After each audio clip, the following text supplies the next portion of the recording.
Hey guys, Colleen here, DIYer behind lemonthistle.com, and today I'm excited to show you how I painted this mural.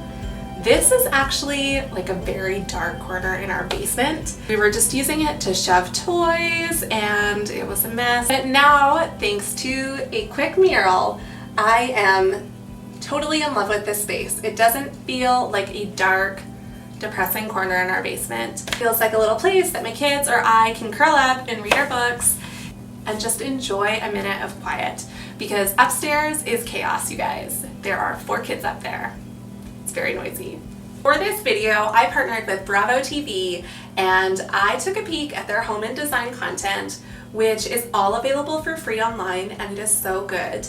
And I spotted this beautiful palm wall mural in Chelsea Messner's home tour, which, by the way, the whole thing is really, really beautiful. So when I saw this mural, I thought, oh my gosh, that's so much fun. It would be perfect to liven up our basement. And I thought, I'm gonna take a crack at it. And honestly, if you guys are seeing this and you're like, oh hey, I like that. If you guys decide to take a crack at it, I mean, that is like the best thing for me to hear, is that the content that we're putting out is inspiring other people to try things. And that's what I love about this home tour, is it has so many cool little things that are inspiring me to maybe add a little bit of fun to my black and white and neutral home. So I'm not an artist. She had an amazing artist do her mural, but I kind of sketched this out and I thought, hey, this is fun. And what I really love about this is the wall color that we're putting all through the basement, so it's really consistent. And then this is the accent wall color that we did in the guest room, which is like right there. So it ties the whole basement together.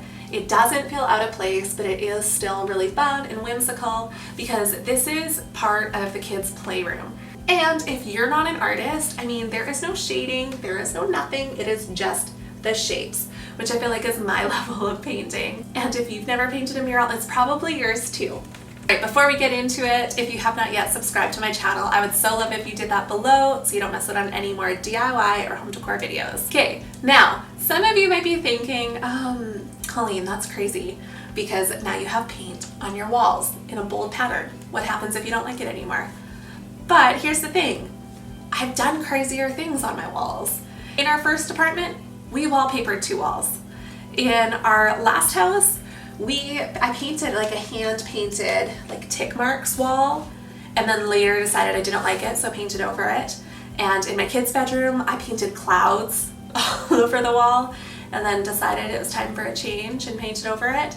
And that's fine. It's easy to do as long as you sand down any of the ridges that you have here, and then you use a high-quality primer and then paint. And I mean, if I was afraid of putting some paint on my walls, I would never make any of the fun changes in my house that I wanted to. So I say, if you want to do it and you're kind of uncertain, just go for it. It's just gonna cost you a can of paint to repaint if you don't like it afterwards. But maybe I'm crazy. All right, so I want to show you the time lapse of me painting this mural, and I'll give some tips of things that I learned throughout from painting my first real mural. I did do like a brush stroke mural, but I didn't have to fill anything in, so that was a learning experience for me. So I did actually just freehand this. One of these days, I'd love to get a little projector for my phone, but in the meantime, I just sketched up the design on paper, and then I kept referencing that as I was painting it on the wall. But for the most part, I just painted it right on there.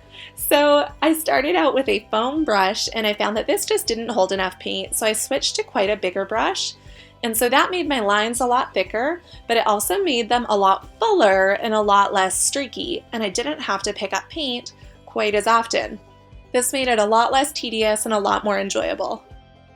I made this mural up of the 2 stems of these larger leaves, and then I added some small kind of viney leaves in just to fill the corners and fill the space. We have a bulkhead that carries all of our ducting right into this wall, so I wanted to disguise that a little bit, so I added a couple vines up there as well. Once I had the general shape, I went back in and I filled it in to make the paint really opaque and not brushy. And then I also went in with a really small brush and I filled in the edges to make the lines a lot more crisp, because with the big brush I did have some strokey lines around the edge that I wanted to clean up. For those little details, I found that a flat paintbrush was the best for getting those really crisp lines on the outside edges of the leaves. I used the same paint that I had everywhere in our basement. That is this gray color here. And then I also used the green that we had done in our guest room as a feature wall. And the guest room is right next door to this playroom here. So I carried the same two colors throughout the basement. I really love how this ties the space together, but the green really works perfectly for these botanical murals. And since it's a dark green, it's really modern, which is more my style, and not as whimsical as some of the other botanical leaf murals that I saw, which are so beautiful, but I knew that I couldn't pull off. The only other thing that I would point out is I did go back in and add some movement to the leaves, and I made some bigger and kind of filled in the spaces a little bit.